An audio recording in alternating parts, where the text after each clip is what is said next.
Okay, today we're going to talk about something you can do with your soap scraps. In my other videos, I've talked about how I hate to waste soap, and so I have always made these little soap balls to go by the sink.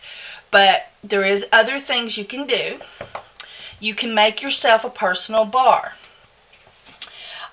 This is a portion of my cinnamon and clove.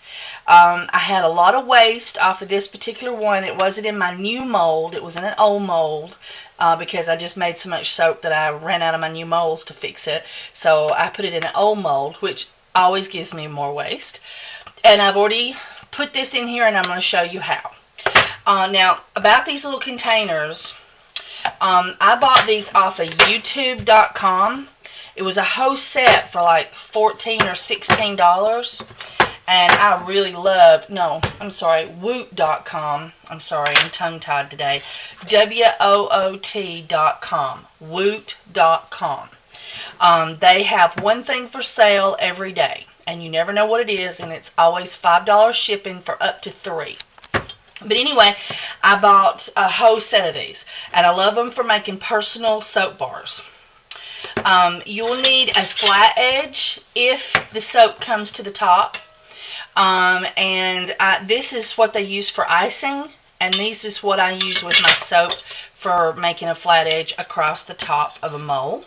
You'll need a spoon and a fork, and of course some scrap soap. And I've made these into little balls, and so I'm gonna break those up and put them in the bowl, and then I'm gonna put them on regular heat in my microwave for 30 seconds.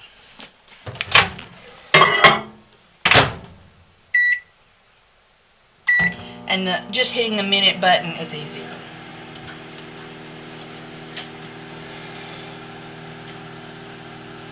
Of course, it's always good to keep a close eye on your soap.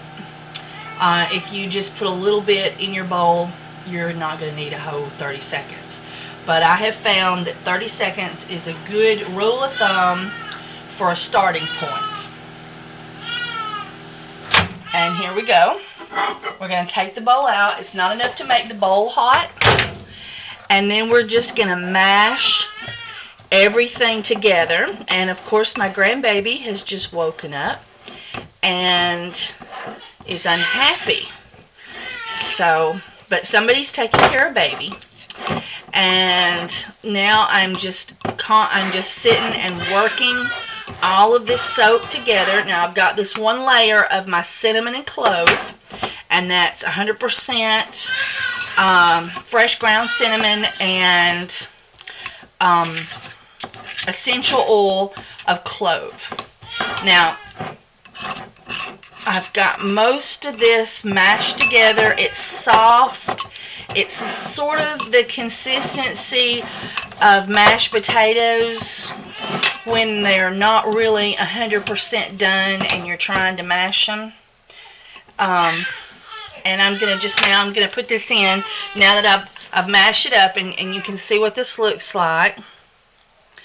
I'm going to put this in for 10 more seconds. It smells wonderful because there's a lot of the scraps of my honey, bee pollen, jasmine essential oils, and oatmeal and vanilla. And that's vanilla extract, 100% pure. And I think I went slightly over 10 seconds. And now I'm just going to cream it again. Now see if when my fork goes through, it goes through really easy all the way to the bottom. I don't have to fight it. I'm not smashing it real hard and not making it all the way to the bottom. So now once you've done that, then you take your soap out of this and put it into your mold. I don't use melt and pour soaps. I don't use cold press method. I use all hot, so I don't have any of the little personal bar soap molds because I just don't deal in that. I do all the hot method. And now, because I'm close to the top, I'm using this. When I did the first layer, I used my spoon to press down, and you could go ahead and use your spoon to press down and get all the air bubbles out everywhere. But now I'm going to go with something a little flatter. I've not quite made it all the way to the top,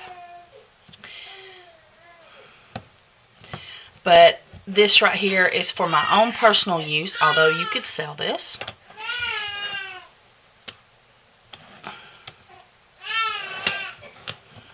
Make anything fun and interesting, and people will buy it. Now, I'm going to take my hand now and press down. You could use any flat object that you have a square. Usually when I do this, I have enough to come up over the top and I just go wham, you know. But today I didn't have enough, and so I ended up with partial. Now, this is what it looks like. This is going to be a two-tone with the oatmeal scraps and a few other little small scraps from different loaves, and mainly the cinnamon and thing. And now we will let this dry, and then I will come back. And another thing you can do is you can sit right now. Oh, maybe this one would be better. And you can go ahead and push down your edges. This gets firm really quick.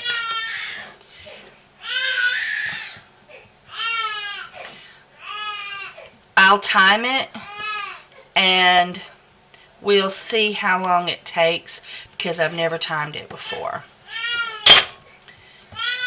Okay. All right. We'll be back soon. Okay, it has been 15 minutes, and I know you're all saying, wait a minute, I thought we're supposed to wait till tomorrow. But if you wait till tomorrow, it gets all so hard you can't get it out of the mold. And so if you just hit it a couple times and then wiggle it, and there you go. And it's still very soft, but it comes right out of the mold. And that's what I want, is I want it to come out of the mold. I don't want to have to freeze it and fight it. And then when I'm doing this for myself. And so I just sit and cut it in half, roughly. I don't even have to make it, you know, precise. And then I'm going to sit these out to dry for a few days. And because they're hot processed soap, I don't have to wait 3 weeks. And I'm going to start taking baths with my soap scrap soap. And look at all that soap. That's 2 whole bars of soap that I've saved. And of course I used my soap cutting graft, and I first saw this on Good Earth Spa with Bonnie. And I think, though, that she uses one from the craft department, but I use one from the baking department because it is a hard plastic with no papery top, and it's much easier to clean and work with when it comes to soap. All right, I hope you have enjoyed what to do with your soap scraps. Say, is Henry addicted to his baby swing? Huh? Is Henry addicted to his baby swing? Is he totally happy now that he's all bundled up in his baby swing?